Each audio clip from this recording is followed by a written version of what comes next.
అరే నిన్న సగం కొట్టించినావు ఆయనతో సగం కొట్టుకో ఆ గుంటగా. ఆ పయ్యేది నడతలేదే.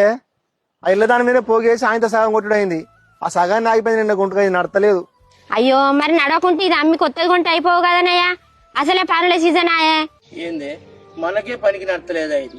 ఇదేమనికన్నా నమ్మితే ఇప్పుడు పని చేస్తా అదే కోతకే కదనే వాడు కొనుక్కపోయేది. కోతకమ్ము అంటేనే మన దొడ్లే బుట్టి పెరిగిందే, నా చిన్న బిడ్డ పుట్టినప్పుడు పుట్టిందే ఇది. దీన్ని అమ్మితే వాడు కోతకు కొంటే ఇంత కష్టం చేసిన దాన్ని కోతకమ్మాలని నేను పని చల్లకుండా పని అందకుంటే ఇంకో జత తెత్తా. ఇది మన రెక్కల్ల బొక్కల్ల మేలిందే. మనం ఎంత కష్టం చేసినామో మనకన్నా ఎక్కువ కష్టం చేసిందే ఇది. మనం ఇంత పంట పండించేది మనం చేస్తేనే నానే. ఈ రెండు ఎంత కష్టపడతానే మన లెక్క. ఇవి కూడా మనతో పాటు సమానంగా ఉంటే ఏమున్నదే ఉంటే దొడ్డే చంద్రంత గడ్డి బకెట్ నీళ్లు పెడితే అదే మంచిగుంటది. మనం ఉన్నంతసేపు మన ఎడ్లు మన ఇంట్లోనే ఉండాలనే. ఎందుకు అమ్ము అంటానే ఎందుకే? మన పిల్లలను చదివిస్తానం అంటే వీటి దయనే. ఇవి రెక్కలు బొక్కలు చేసుకుని మన కోసం ఎంత కష్టపడతానే ఇవి. మీకు ఏమేరుగానే ఆడోళ్లకు ఈ ఎడ్లకున్న మాకున్న సోబతి. ఇది నా అన్న, నా తమ్ముడు, నా బిడ్డ, నా కొడుకు లెక్క చూడు ఎంత ముద్దుకుంటాందో.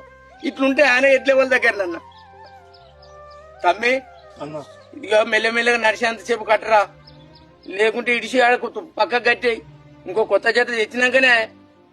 ఇదంటే తమ్మి మన దొడ్డ పుట్టింది గాని అదైతే బాబు బెజ్జం కంగట్ల తెచ్చిండ్రా. అది తెచ్చి 12 ఏళ్ళు అవుతుంది. చూడరా వీటి ఎంత ముద్దుగా కలిసిందిరా జత. చూతి కదరా నువ్వు మొన్న వేరేటోళ్ళు వద్దు దీని మీద కడితే నడిచిందారా ఇది. ఇవి రెండు జత కలిసినాయి తమ్మి. అన్నదమ్ములు ఎట్లా కలిసి ఉంటారు అట్లా కలిసి ఉంటున్నాయి తమ్మి. ఇవి వీటిని విడదీయద్దురా. వీటిని విడదీస్తే మనకు పాపం రా. ఇవి ఉన్నంతసేపు మన తొట్టినే ఉంటాయిరా తమ్మి. మనం 4 మెతుకులు తింటున్నాం అంటే, తెల్లటి బట్టలు వేసుకుంటున్నాం అంటే ఇవి చల్లగా ఉన్నంతసేపరా మనకు పాడి పంటలు పండేది. ఇవి లేనప్పుడు పంటలు ఎట్లా పండుతాయిరా? ఇవి చేస్తేనే కాదురా మనకు. అవునయ్యా, మనం 3 పూటలు తింటానంటే మన ఎడ్ల దయనేనయ్యా. మన ఎడ్లు కష్టపడితేనే మనం ముక్కడు పో తింటాను. మీ ఇద్దరు అన్నదమ్ములు ఎటన్నా పోయినప్పుడు పిల్లలు మేతేసినా కూడా ఏమనకపోయేదయ్యా. మేము నీళ్లు దాపినా కూడా ఏమనకపోయేది. ఎంత మంచి ఎడ్లు. ఇక సాంబశివరావు ఎడ్లు అయితే పొడితే వాళ్ళ జీతగాడు అయితే కింద పడ్డాడయ్యా.